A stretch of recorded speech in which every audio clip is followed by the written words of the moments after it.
Hello, this is Andrew Bassler, and today we're going to be talking about the river continuum concept. It's one of my favorite things to discuss.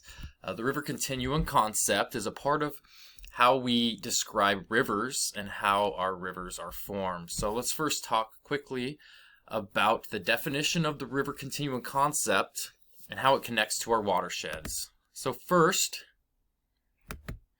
the river continuum concept is a model for classifying and describing flowing water, in addition to the classification of individual sections of waters after the occurrence of indicator organisms. So I know that's a mouthful. There's a lot of interesting words in there, but it's how we describe a river and identify it by its bugs and why those bugs are there. And so we'll talk about that in just a sec. So before we talk about the river continuum concept, we need to discuss watersheds and what is a watershed and how the river continuum concept fits into our watershed. So a watershed, also called a basin, drainage, or catchment, is an area of land drained by a river and its tributaries to a communal outlet, which may be a closed basin, larger stream, a lake, wetland, estuary, or ocean. So let's look at an example of a watershed here. So here is our watershed diagram.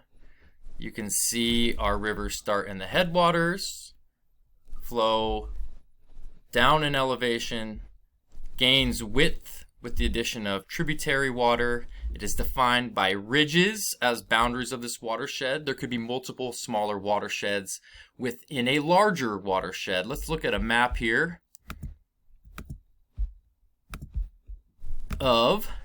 this is the United States and its watersheds. We can see the Mississippi watershed here drains this huge pink field into the Gulf of Mexico. This is our watershed where I am from in the Northwest. It flows towards the Pacific Ocean.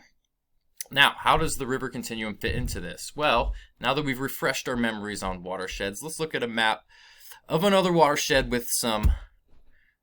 This is our river continuum right here. And the idea of the river continuum is that we can classify the rivers by the bugs we find in them. And the bugs are there based on the size of the river and what organic material might be available for them. So for example, we up here, this is our zone 1, this is our headwaters. In this zone, it is very steep and rocky.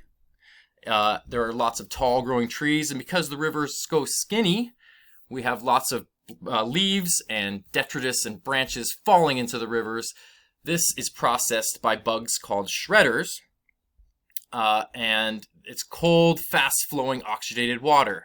As the water flows down, more tributaries add water, lower altitude, slower water velocity, wider riverbed. Because the river is wider, we have less leaves and other materials falling into the river. The river is also warmer, so the bugs will change. Instead of animals that shred leaves up here, which may be like a stonefly nymph or something like that, down lower, we have more of a grazer type animal, a filter feeder that's eating smaller bits of material. There's not gigantic bits of leaves that need to be broken down and processed. So we have different bugs like beetles and sow bugs and things like that.